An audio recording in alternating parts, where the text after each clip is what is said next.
사랑은 맹목적인 사랑이어서는 안 될 것이라고 생각을 합니다. 종종 우리들 가운데는 잘못하고 있음에도 불구하고 무조건 두둔하고 감을 감싸서 눈살을 찌푸리게 하는 그런 경우들이 많이 있는데, 그렇게 잘못을 하고 있음에도 불구하고 두둔하거나 무조건 감싸는 그런 것들은 참된 사랑이 아닐 것이라고 믿습니다. 만일 이런 경우를 한번 생각해 보죠. 교회 주일학교에서 사탕을 나누어 주었는데, 그 사탕을 받은 그 아이들 가운데 한 아이가 자기가 받고 싶은 색깔의 사탕을 받지 못하고 자기가 원하지 아니하는 색깔의 사탕을 받아서 너무나도 마음이 상하고, 그리고 다른 아이가 받은 사탕이 내가 받은 사탕보다 훨씬 더 큰 것 같아서 그래서 기분이 나빠서 집에 들어와 그런 이야기들을 불만을 터뜨리고, 나 이제 더 이상 교회 가기 싫다, 주일학교 가기 싫다, 그런 자녀가 있다고 한다면 어떻게 해주는 것이 좋을까요? 당장 주일학교에 쫓아가서 부장 선생님, 전도사님, 교사 선생님들에게 항의하면서 왜 우리 아들에게는 작은 사탕 줬냐고, 우리 아들은 이런 색깔 싫어하는데 왜 이런 사탕 줬느냐고 따지는 것이 옳을까요? 그렇지 않겠죠.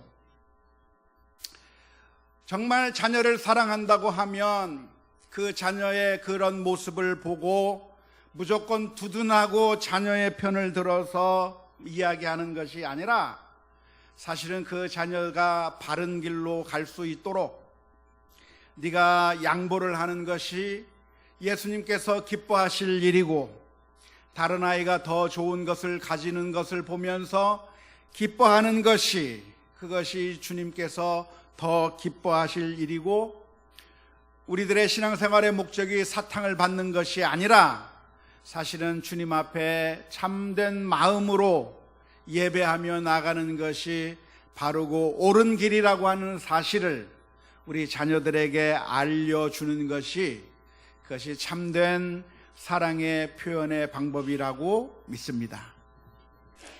사랑은 맹목적인 것이 되어서는 안 되는 것인데, 왜냐하면 맹목적인 사랑은 그 사람을 옳은 길로 인도하는 것이 아니라 결과적으로 파멸의 길로 인도해 버리고 말 것이기 때문에 그렇습니다. 잘못하고 있음에도 불구하고 전혀 그 잘못에 대해서 바로 잡아주지 아니하고 그냥 두둔하고 그리고 감싸고 그렇게 했다가는 결국 그 사람은 잘못된 결과를 가져오게 될 것이기 때문에 사랑은 맹목적인 사랑이 되어서는 안 될 것이라고 믿습니다. 우리가 사랑에 대한 15가지 특성들에 대해서 살펴보는 가운데 오늘은 그 11번째 시간으로 사랑은 진리와 함께 기뻐하는 것이라고 하는 그 말씀에 대해서 함께 생각하면서 은혜를 받기를 소원합니다. 만일 우리가 진심으로 사랑한다면 잘못된 모습을 보았을 때 그것을 그냥 지나칠 수가 없습니다. 우리 아이의 얼굴에 혹은 사랑하는 우리 남편의 얼굴에 밥풀이 묻었다고 한다면 그것을 보고 그냥 지나칠 수가 없고 꼭 떼어줍니다. 왜냐하면 그 밥풀이 묻어있는 그 모습을 참을 수 없기 때문에 그렇습니다. 그걸 그냥 그대로 방치해 둘 수 없기 때문에 그 밥풀을 떼어주는 것입니다.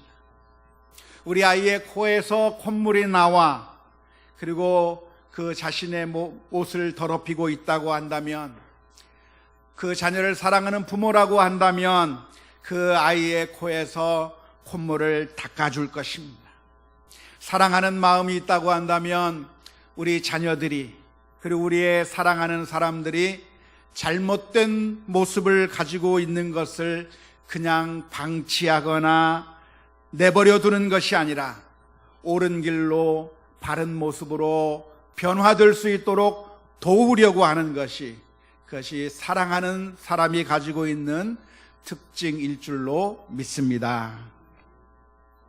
사랑은 진리와 함께 기뻐한다고 하는 이 말씀은 잘못된 길로 가게 되는 모습을 보았을 때 애통해하면서 바른 길, 옳은 길로 인도하는 것을 애쓰는 것이고, 그리고 그 사람이 바른 길, 옳은 길로, 진리의 길로 서게 될 때 기뻐한다고 하는 것을 의미합니다.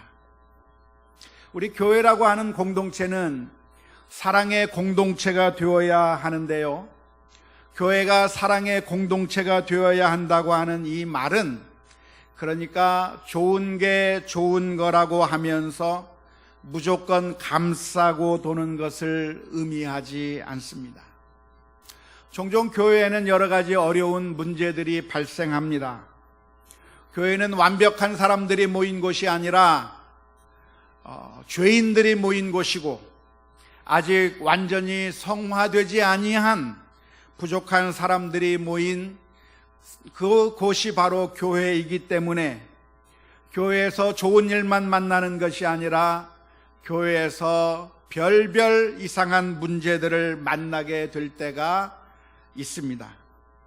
그럴 때 사람들은 흔히 생각하기를 교회에서 그런 문제들이 발생할 때 은혜롭게 처리하는 것이 좋겠다고 생각하는 그런 경향들이 많이 있습니다. 은혜롭게 처리한다고 하는 말이 무엇입니까? 그것은 쉬쉬하면서 그냥 조용히 넘어가는 것이 최상의 방법이라고 생각하는 겁니다. 성적인 문제들이 있어서 그런 성적인 스캔들이 발생된다고 하더라도, 재정적인 스캔들의 문제가 발생한다고 할지라도 교회, 우리 한국 교회의 많은 그 교회들이 그저 쉬쉬하고 조용히 하면서 문제 삼지 않고, 그리고 어떤 특별한 조치를 취하지 않은 채 그냥 조용히 넘어가는 것만이 최상의 방법이라고 생각하는 경향들이 많이 있습니다. 그때 주로 사용하는 성경 구절이 있다고 한다면 그것은 베드로전서 4장 8절의 말씀입니다. 무엇보다도 뜨겁게 서로 사랑할지니 사랑은 허다한 죄를 덮느니라 라고 하는 말씀을 인용하면서, 사랑은 허다한 죄를 덮는 것이라고 하니까 들추어내서 무엇하겠느냐, 이미 엎질러진 거 그거 어떻게 하겠느냐, 그냥 감싸고 넘어가는 것이, 그것이 제일 좋은 방법이라고 생각할 때가 많이 있습니다. 뿐만 아니라 예수님께서 하셨던 말씀, 너희 가운데 죄 없는 자가 돌로 치라고 하는 이 말씀을 들이밀면서, 우리 가운데 죄 없는 사람이 한 사람도 없는데 그 잘못한 사람을 향해서 그 누가 정죄할 수 있겠느냐 말하면서 그냥 조용히 넘어가는 것이 최상의 방법이라고 생각하는 경우가 너무나도 많습니다. 하지만 그것은 100% 완벽한 방법도 아니고 성경적인 교훈의 말씀도 아닙니다. 사랑은 무엇인가? 사랑은 잘못되는 것이 있어도 그냥 지나치고 못 본 척하고 방관하는 것이 사랑이 아니라, 사랑은 그 사람의 잘못된 것들을 고쳐서 바른 길로 가게 하는 것이 참된 사랑이기 때문에 그렇습니다.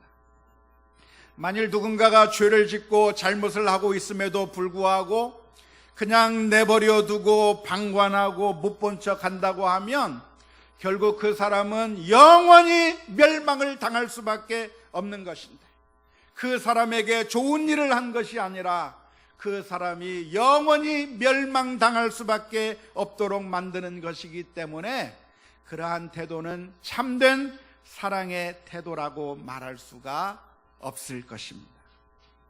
성경적인 방법은 무엇입니까? 성경적인 방법은 사랑으로 진리를 말하는 그것이 성경적인 방법이고, 그래서 그 사람이 잘못에서부터, 죄악으로부터 돌이켜서 이제는 하나님께서 원하시는 삶의 방식으로 돌아오도록 도와주는 그것이 참된 사랑의 방법입니다. 에베소서 4장 15절의 말씀을 보면 이렇게 기록합니다. 오직 사랑 안에서 참된 것을 하여 범사에 그에게까지 자랄지라. 그는 머리니 곧 그리스도라. 에베소서 4장 15절 말씀에서 오직 사랑 안에서 참된 것을 하라고 우리 한국말 성경에서 번역하고 있는데요, 사실 원문의 의미는 하라고 하는 말이라기보다는 참된 것을 말하라라고 하는 그런 의미입니다. 그래서 영어 성경에서는 이 부분을 어떻게 번역했냐면 Speaking the truth in love, 진실을 말하라, 사랑으로 진실을 말해야 한다고 성경을 기록하고 있습니다. 잘못된 일을 행하고 있다고 한다면, 범죄를 하고 있고 잘못된 일을 행하고 있다고 한다면 그 잘못된 일을 하는 것을 보고도 못 본 척하고 그냥 방관하고 그냥 손을 놓는 것이 아니라 그 사람을 향해서 그러한 길에서 떠나서 이제는 바른 길로 돌아오도록 사랑으로 말해주는 그것이 참된 사랑의 방법이라고 하는 사실을 오늘 이 아침에 기억할 수 있기를 주님의 이름으로 축원합니다. 그럴 때 그 사람이 영원히 멸망하는 그 길에서부터 그 사람을 돌이키게 하는 것이고, 그 사람을 진실로 사랑하는 것이라고 말할 수가 있겠습니다. 우리 인간은 어떤 존재입니까? 우리 인간은 나약한 존재입니다. 성경적으로 본다고 하면 인간은 철저하게 타락해서 죄를 지을 수밖에 없는 인생이 우리 인간이라고 성경은 규정하고 있습니다. 그래서 우리 가운데 단 한 사람도 예외 없이 모든 사람은 다 실수하게 되어 있고 언젠가는 잘못하게 되어 있고 범죄하게 되어 있는 것이 우리 인생의 모습이라고 말할 수 있습니다. 그래서 우리들에게는 예수님이 필요합니다. 우리는 돌을 닦고 열심히 수양을 하면 절대 죄를 짓지 않고 완벽한 사람이 어느 순간에 될 수가 있는 것이 아니라, 우리들은 어쩔 수 없이 타락하고 어쩔 수 없이 죄를 짓고 어쩔 수 없이 실수할 수밖에 없는 존재이기 때문에 예수님이 필요한 것이고, 예수님께서 우리를 위하여 십자가 위에서 피를 흘려주신 그 보혈의 대속의 그 사역으로 말미암아 우리가 구원을 얻을 수 있는 것이라고 할 수 있습니다.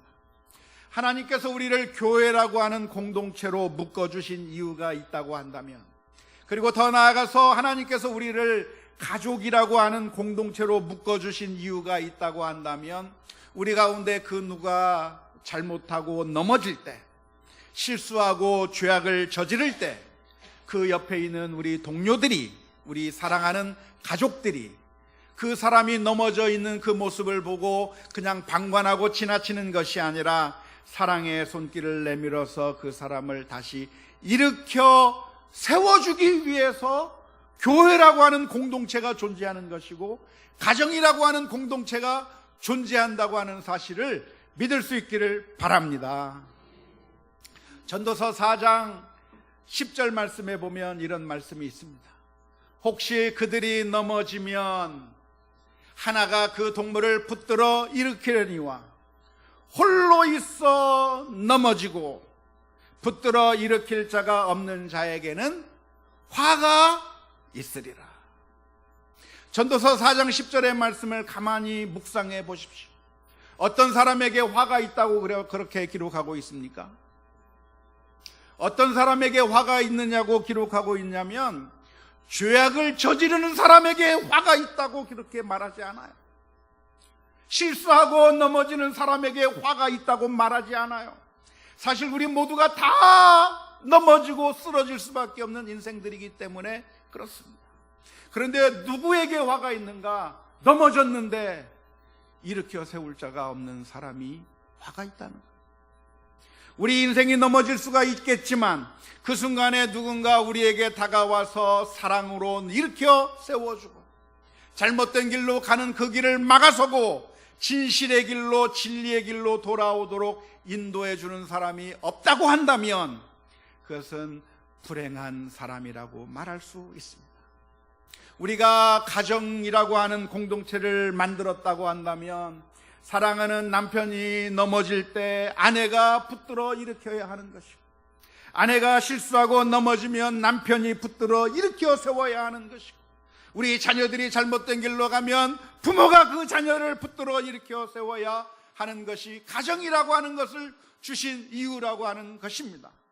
교회라고 하는 공동체도 역시 마찬가지인데요, 우리가 신앙생활을 혼자 있으면서 그냥 하나님의 말씀 읽고 혼자 하나님을 섬길 수도 있겠지만 그렇게 하지 아니하고 교회라고 하는 공동체로 우리가 모여 있는 이유가 무엇이냐면, 교회라고 하는 공동체를 통해서 우리가 넘어질 때 우리가 같이 일어설 수 있도록 사랑의 손길을 내어주기 위해서 우리 교회가 존재하는 줄로 믿습니다. 만일 참된 사랑을 가지고 있다고 한다면 우리 가운데 죄악을 저지르고 잘못을 하고 실수를 할 때 그것을 그냥 방관하는 것이 아니라 그 죄의 길에서 돌아올 수 있도록 도와주는 것이, 그것이 참된 사랑의 방법이요, 사랑은 진리와 함께 기뻐하는 것이라고 하는 사실을 믿을 수 있기를 주님의 이름으로 축원합니다. 하지만 오해하지 마십시오. 그러니까 누군가 잘못을 하면 그 사람에게 다가가서 당신이 그런 죄를 저지르면 안 된다고 그렇게 그냥 말해도 괜찮다고 말씀드리는 것이 아닙니다. 어떤 사람이 잘못할 때 그 사람의 잘못에 대해서 이 사람이 이런 잘못을 했다고 하는 것을 말하고 다녀도 괜찮다고 말씀드리는 것이 아닙니다. 성경에 보면 여러 가지 죄악을 규정하고 있는데요, 로마서 1장 29절이나 고린도후서 12장 20절 말씀에 보면 다른 사람들의 잘못을 수근수근거리고 중상하고 모략하고 비방하면서 나쁜 이야기를 퍼뜨리고 다니는 그런 사람에게 큰 죄가 있을 것이라고 성경은 기록하고 있습니다. 소문을 내고 다니고 나쁜 이야기를 가십처럼 하고 다니고 그렇게 중상모략하면서 수군거리며 다니는 그런 사람의 죄가 아주 크다고 성경은 가르치고 있는 겁니다. 더 나아가서 잘못한 사람이 있을 때 그 사람에게 다가가서 당신이 잘못하고 있으니까 돌아오라고 말하기만 하면 정당한 것이 아니라 사실 성경에서는 그러한 행위들 가운데 책망하고 있는 내용들이 등장합니다. 욥의 경우를 우리가 잘 알 수가 있겠는데요, 욥이 고난을 당할 때 욥의 친구들이 욥에게 다가왔습니다. 그리고 고난을 당하는 욥에게 욥의 친구들이 이야기를 합니다. 무슨 이야기를 합니까? 네가 고난을 당하는 이유는 분명히 네가 알지 못하는 어떤 죄가 있기 때문에 네가 부지 중에 지은 죄가 있을 수 있으니까 네가 회개해야 된다고 이야기를 했어요. 적어도 그들이 말하고 있는 것은 다 맞습니다. 만일 죄가 있다고 한다면 회개해야 되는 것 당연할 겁니다. 하지만 그렇게 권면하고 있는 욥의 세 친구들을 보시면서 하나님께서 그 욥의 세 친구들에게 너희들이 잘했다라고 칭찬하신 것이 아니라 욥기 후반부에 가면 하나님께서 그 욥의 세 친구들을 향해서 책망하십니다. 너희들이 잘못했다고 이야기를 합니다. 뿐만 아니라 야고보서 3장 1절의 말씀에 보면 너희는 선생된 우리가 더 큰 심판을 받을 줄 알고 선생이 많이 되지 말라고 가르쳐주고 있습니다. 무슨 이야기입니까? 선생이라고 하는, 교사라고 하는 직업을 갖지 말라고 하는 이야기가 아니라 다른 사람에게 가서 선생질을 하지 말라는 거예요. 바리새인처럼 하지 말라는 거예요. 그 사람이 잘못하고 있을 때 마치 내가 선생이나 된 것처럼 그 잘못을 지적하고 책망하는 것이 좋은 것이 아니라 잘못된 것이라고 성경은 우리들에게 가르쳐주고 있습니다. 그러면 어떻게 우리 가운데 있는 사람들이 잘못된 길로 나아갈 때 어떻게 그들을 진리 가운데로 인도할 수가 있겠습니까? 세 가지 원칙이 있을 것이라고 생각하는데요. 그 첫 번째 원칙이 있다고 한다면 그것은 그 사람과만 상대하여 권고하라고 하는 원칙입니다. 누군가 잘못을 하는 것을 보면 떠들고 다닐 것이 아니라 죄를 지은 그 당사자에게만 찾아가서 그 사람에게 사랑으로 권면하라고 하는 것이 마태복음 18장에 기록된 말씀입니다. 꼭 기억하시기를 바랍니다. 그런데 우리 전주에 사는 사람들은 보통 정반대로 한다고 그래요. 어떻게 하죠? 정작 당사자에게는 한마디도 하지 않으면서 뒤에 가서 욕하고 다닌다고 그래요. 웃는 걸 보니까 좀 찔리시는 것 같아요. 성경적인 방법이 아닙니다. 누군가 잘못한 것이 있으면 그 사람에 대해서 뒤에서 이야기하고 다니는 것은 결코 성경적인 방법이 아니고, 성경적인 방법은 무엇인가? 다른 사람들에게는 얘기하지 않지만 그 사람과만 상대하여 권면하라는 것이 성경적인 방법이라고 하는 사실을 기억하고 우리들의 삶의 패턴을 바꿀 수 있기를 주님의 이름으로 축원합니다. 두 번째 원칙이 있다고 한다면 겸손한 마음으로 하라고 하는 것입니다. 빌립보서 2장 1절부터 4절의 말씀은 이렇게 기록합니다. 그러므로 그리스도 안에 무슨 위로나 권면이나 사랑의 무슨 위로나 성령의 무슨 교제나 긍휼이나 자비가 있거든 마음을 같이하여 같은 사랑을 가지고 뜻을 합하며 한 마음을 품어 아무 일에든지 다툼이나 허용으로 하지 말고 오직 겸손한 마음으로 각각 자기보다 남을 낮게 여기고 각각 자기 일을 돌볼 뿐더러 또한 각각 다른 사람들의 일을 돌보아 나의 기쁨을 충만하게 하라.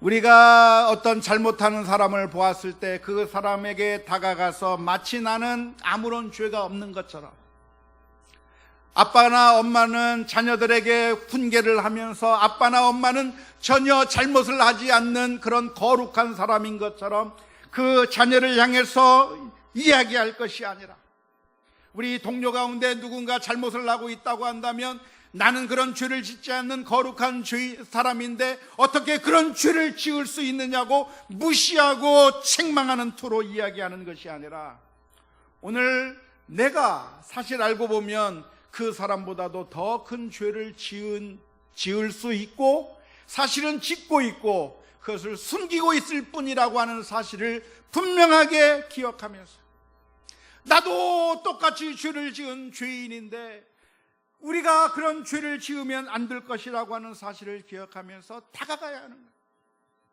저 사람이 죄를 짓는다고 한다면 그것을 비난하고 욕하고 정죄하는 태도가 아니라, 사실은 그런 죄를 짓는 것보다도 더 큰 죄를 짓고 있는 나 자신의 연약함을 보면서, 우리가 이런 죄를 짓기 때문에 예수님께서 이 세상에 오셔야만 했고, 우리 당신이 그런 죄를 짓는 것처럼 나도 똑같은 죄를 질 가능성이 있고 더 큰 죄를 짓고 있는 나 자신의 모습이기 때문에 우리가 예수님에게로 돌아가야만 한다고 하는 그 사실을 기억하면서 겸손하게 다가가야 하는 것이 성경적인 원리인 줄로 믿습니다.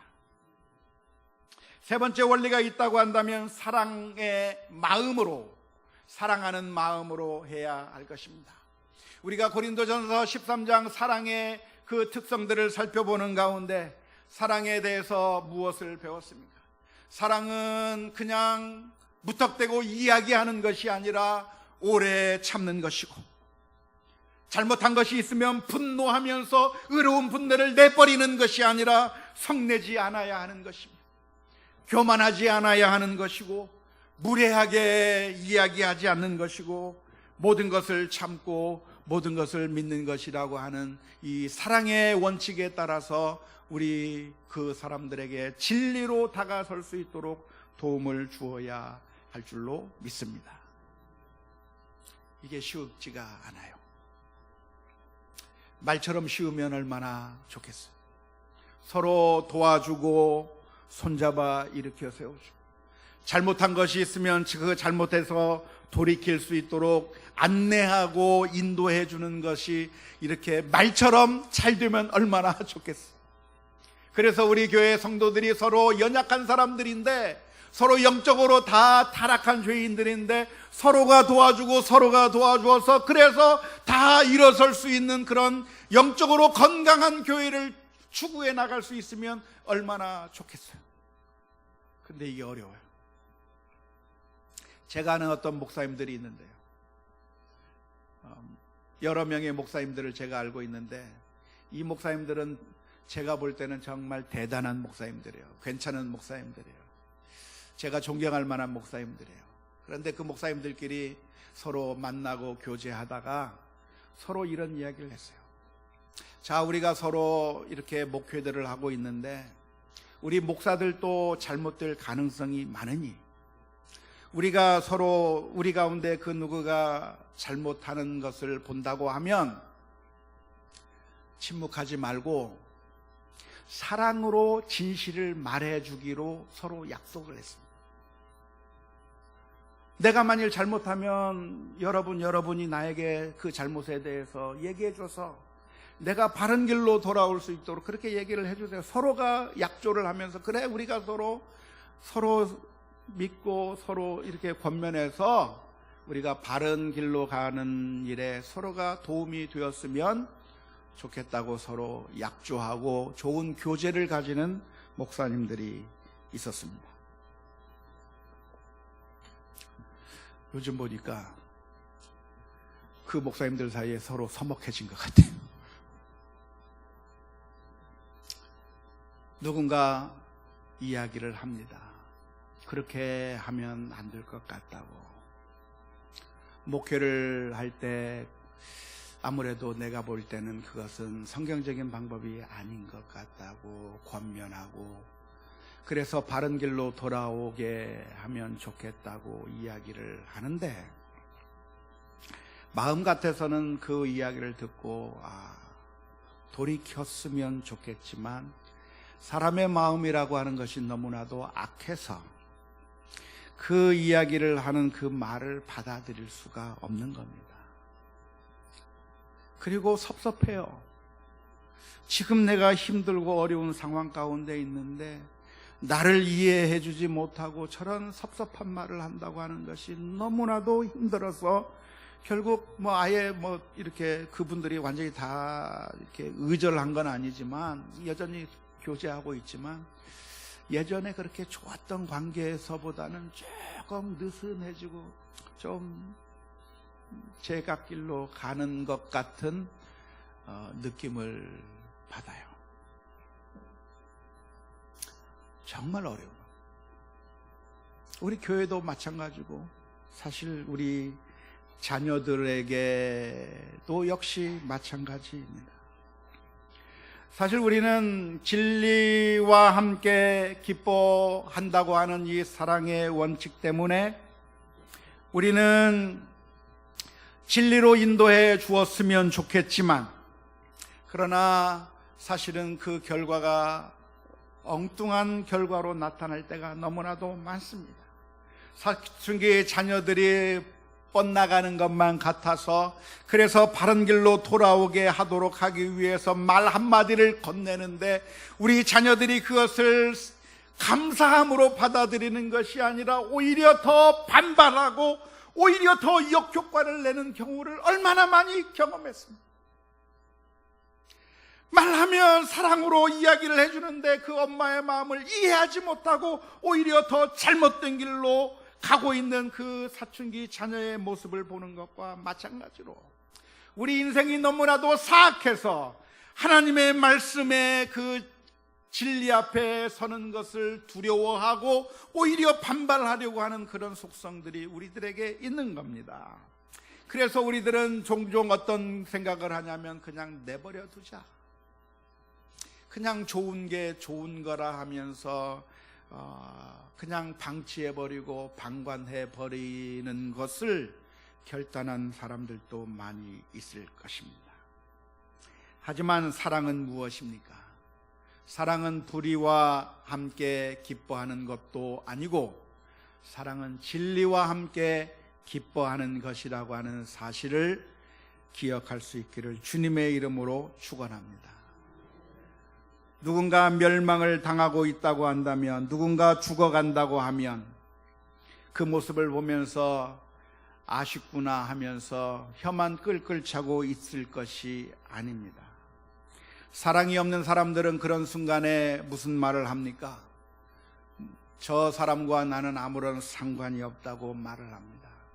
하나님께서 가인에게 나타나셔서 가인아, 가인아, 내 아우 아벨이 어디 있느냐라고 말할 때 가인은 하나님을 향해서 말합니다. 내가 내 아우를 지키는 자입니까? 아벨과 나와 무슨 상관이 있습니까? 그의 인생에 대해서 전혀 관심이 없다고 하는 차가운 말을 하는 것인데 그 가인의 마음이 사랑이 없었기 때문에 그렇습니다. 오늘날에도 사람들은 말합니다. 그건 내 책임이 아닙니다. 내 할 일이 아닙니다. 우리가 그 재난을 담당할 컨트롤 타워가 아닙니다 라고 이야기합니다. 하지만 사랑이 있는 사람은 어떻게 이야기합니까? 사랑이 있는 사람은 그 순간에 내버려둘 수가 없어서 다가갈 수밖에 없는 것이고 진리와 함께 기뻐하는 것이 참된 사랑이라고 하는 사실을 기억해야 될 줄로 믿습니다. 반면에 수많은 사람들이 실수하는 것이 무엇입니까? 사랑이 있다고 말하는 사람들이 실수하는 것들이 무엇입니까? 사랑이 있어서 진리와 함께 기뻐한다고 하면서 그들의 잘못을 지적하고 이야기하다가 결국은 바른 길로 인도하는 것이 아니라 더 잘못된 길로 인도할 때가 얼마나 많은지 몰라요. 사실 아이들을 망치는 게 누가 망치냐면 사랑이 없는 사람이 망치는 것이 아니라 사랑과 열정이 가득한 그 부모가 자녀를 오히려 망치는 거예요. 나는 사랑으로 했다고 말하는데 그러나 사랑으로 하는 것이 정당성을 부여받는 것이 아니라 오히려 섣부른 내 잘못된 말 한마디, 행동 하나하나가 오히려 역효과를 가져온다고 하는 사실을 기억하면서 우리는 정말 진지하게 고민하면서 사랑해야 될 줄로 믿습니다. 쉬운 게 아니에요. 이러지도 못하고 저러지도 못하고 어떻게 해야 될까 몰라서 답답할 수밖에 없는 우리들의 마음인데 그 순간마다 주님 앞에 나아가서 하나님 저희들에게 지혜를 허락하여 주옵소서. 방관할 수도 없고 다가갈 수도 없고 이렇게 할 수도 없고 저렇게 해도 할 수 없는 그 상황 가운데서 사랑하는 자들이 멸망의 길로 가는 것이 아니라 참된 진리의 자리로 돌아올 수 있도록 도와주는 역할들을 감당해 나가는 우리 모두가 다 될 수 있기를 주님의 이름으로 축원합니다. 하나님께서는 어떻게 우리를 사랑해 주셨습니까? 하나님은 우리를 향한 사랑을 어떻게 하셨습니까? 진리와 함께 기뻐하는 것이 사랑이라고 했는데 하나님께서는 우리가 죄악을 저지르고 멸망의 길로 가게 되었을 때 그건 내 책임이 아니다 하면서 외면하지 않으셨습니다. 죄악의 길로 가고 있는 우리들을 향해서 하나님께서는 끊임없이 말씀해 주셨어요. 너희는 내게로 돌아오라.